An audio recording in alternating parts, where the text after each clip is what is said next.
Hey, everybody, and welcome to the John DeVito Show. I hope everyone is having a good day today. It is Saturday. It's a rainy Saturday here in Massachusetts, but the weather's pretty warm for January, so I'm feeling pretty good about the weather. I could do without the rain, but this gives me plenty of time to do a couple of podcasts today. And the first one I'm going to do is on what's going on in Texas with the border and also what is happening in Yemen right now. uh, of course, you know the Biden administration has attacked Yemen. So let's start first with Texas. I want to talk about that. I'm wondering how you're all feeling about the situation in Texas. As we all know, over the last 3.5 years of the Biden administration, we've seen anywhere between 12 and 15 million illegals come into the country. I've done shows about this. We've talked about how dangerous it is to have all of these unknown people coming into the country. And we've talked about a number of different ways where this could be stopped. Again, Trump was on par with his wall. Trump was also hiring Border Patrol agents. They had ICE that were deporting people who were illegal in this country back to their own countries under the Trump administration. And under the Biden administration, it's been just an open border. A lot of people say that the border system is broken in the United States of America. I don't think it's broken. I don't think that's what we're dealing with.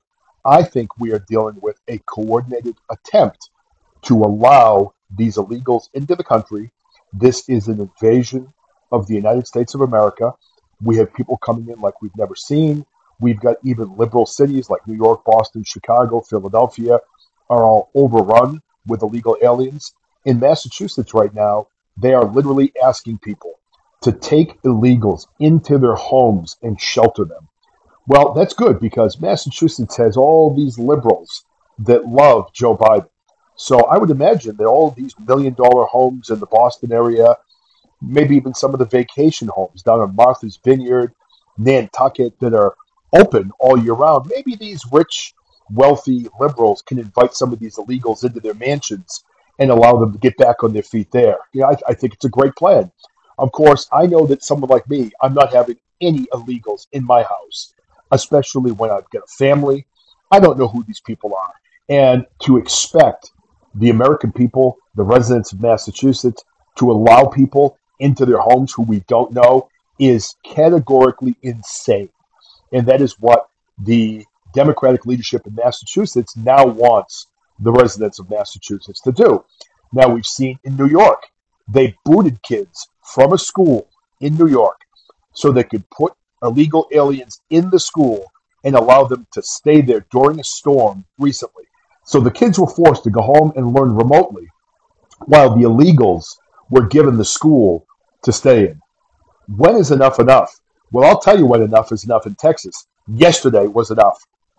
I absolutely loved what Governor Abbott did. They sent in the National Guard, the Texas National Guard, into Eagle Pass. That's where a lot of the illegals are coming in. And they literally removed the federal Border Patrol agents from the area, and the National Guard took over the entire area and basically prevented border control from coming in. And they are shutting off the faucet of illegal. So I want to read an article, and I go to CNN because I don't want everyone to say, oh, all of his sources are Fox News or Newsmax. Let's go to the Clinton News Network and read the article that came out today at about 12:56 Eastern Time, about 2 hours ago. It's about 2 o'clock in the afternoon now. So Texas officials told the Supreme Court early Saturday that the state is working promptly to ensure that U.S. Border Patrol agents have access to a boat ramp used to launch patrol boats into the Rio Grande, a day after the Biden administration complained to the court that the state had effectively blocked agents' access to a key part of the U.S.-Mexico border. Now, let's not forget also that Biden was going to be suing Abbott because Abbott wanted to shut off the supply of illegals coming into Texas. And think about that. Not only has the Congress with useless Johnson as the Speaker of the House, not only have they done nothing to prevent this, not only has Biden done nothing to prevent this, Biden went as far as saying he was going to file suit against the governor of Texas for trying to shut down the border. So Back into the article. The Solicitor General's late night supplemental response was the first time that Texas learned of defendants' claim that it is remaining law enforcement activities in the area depending on access to the municipal boat ramp located at Shelby Park.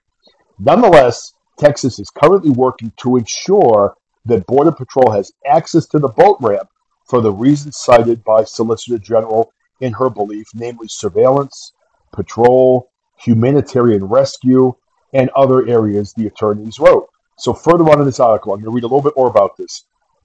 Shelby Park is located in Eagle Pass, Texas. That's where the National Guard took over the border yesterday, an area that has seen a high number of migrants, or as I like to call them, illegal aliens, cross into the state. The Biden administration told the Supreme Court on Friday that Texas is effectively blocking the agents from accessing a portion of the U.S.-Mexico border, stressing that the new barriers recently erected by the state reinforce the federal government's need for the High Court to quickly intervene in the matter. The dispute before the Supreme Court concerns Border Patrol agents' practice of removing razor wire put in place by Texas along the part of the border. The state sued the federal government over the practice, and a lower court ordered the agents to stop removing the wire while legal challenges play out. Texas's new action since the government filing demonstrated escalation of the state's measure to block Border Patrol ability to patrol or even surveil the border and be in position to respond to emergencies, Solicitor General Elizabeth Prelogar wrote in court papers. These actions have also changed the situation on the ground from the account in prior filings in this court, including Texas opposition, she added. These developments reinforce the need for this court to vacate the Court of Appeals injunction and do so as soon as possible. All right, so what's happening in Texas right now? Are we looking at the beginning of a civil war? I have been saying for a long time, and many people have as well, that we are living in a powder keg right now. I am concerned. We saw it happen on January 6th when the Democrats stole the election, and then they incited a riot at the Capitol building. We came close that day to having an issue where it was a true attack on the government. The same thing happened in the George Floyd riots, which were 1,000 times worse than January 6th and incited by the Democrats in the White House, including Kamala Harris, and some of the leading Democrats, Nancy Pelosi, etc., Ayanna Pressley, the bald woman from Massachusetts. They were, again, inciting these riots. So here we are in Texas. Governor Abbott has been asking for help. Joe Biden has not sent help. Camel Toe Harris has not been to the border, even though she is the border czar. And now Governor Abbott has taken it into his own hands, brought in the National Guard for Texas, shut down the border, booted the useless Border Patrol agents out, and now we literally have a situation where you have the state of Texas is battling against the federal government.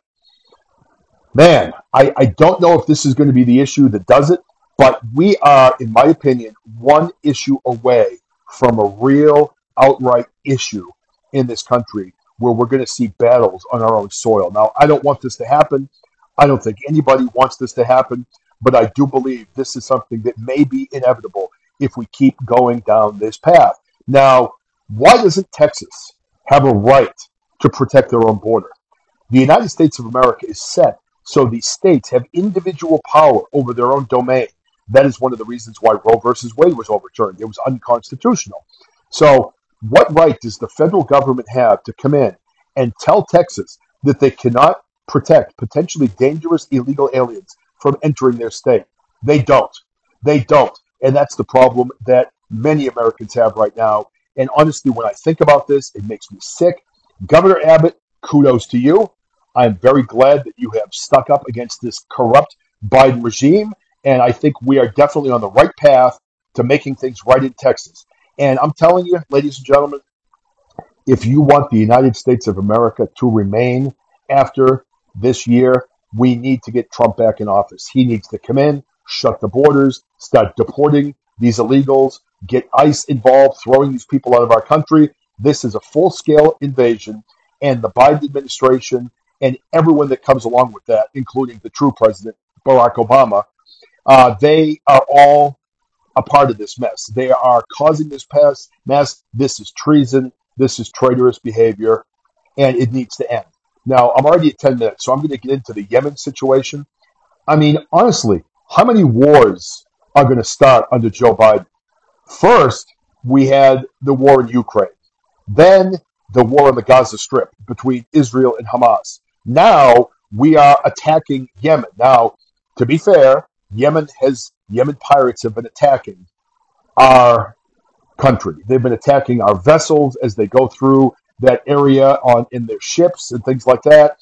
But now we have struck back. And Biden did not get congressional approval. So I don't know the specifics of whether or not that's legal. We were attacked, but it is usually pretty common for a president to go to Congress to get approval before they launch attacks on another country.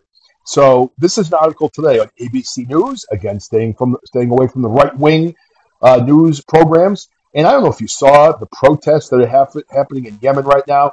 There were over 1 million people in Yemen protesting against the United States and England, saying that the United States will pay for what they've done.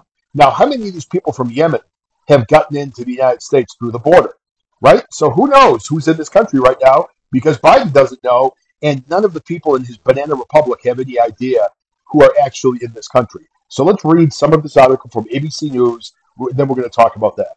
So the U.S. conducts another retaliatory strike in Yemen against Iran-backed, I don't even know how to pronounce this, Houthis, I guess it is. So the U.S. launched another retaliatory strike against the militants in Yemen on Friday, following Thursday's large-scale airstrikes. The airstrikes targeted a radar site and was a direct response to the launch earlier in the day of an anti-ship fired at a ship in the Gulf of Aden that fell harmlessly into the water. So they didn't even hit us. At 3:45 a.m. on January 13th, U.S. forces conducted a strike against the terrorist group, their radar site, which is in Yemen. CENTCOM said in a statement issued after the airstrike. The strike was conducted by the USS Carney DD-64 using Tomahawk land attack missiles and was a follow-up action on a specific military target associated with strikes taken on January 12th, designed to degrade the terrorist group's ability to attack maritime vessels, including commercial vessels. Friday's missile strike attack is now considered the 28th attack on commercial ships using drones and missiles since mid-November. On Thursday night, the U.S. struck 28 Hamas locations in Yemen associated with the drone and missile attacks targeting commercial vessels in the Red Sea and the Gulf of Aden.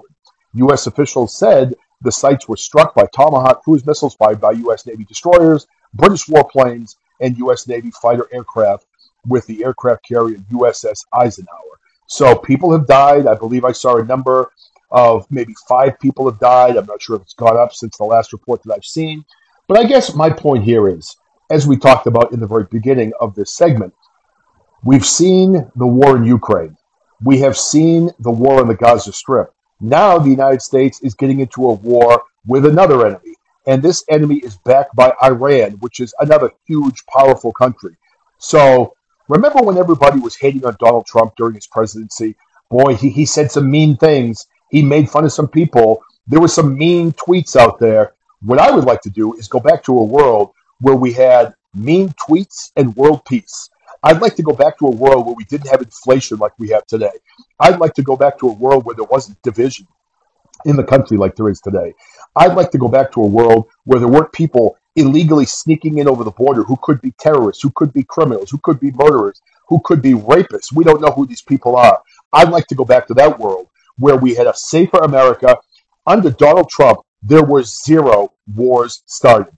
And Donald Trump struck the fear of God into a lot of our enemies because they knew if they went after Trump, then they would pay the price. With Biden, he's a decrepit old demented man that nobody's afraid of.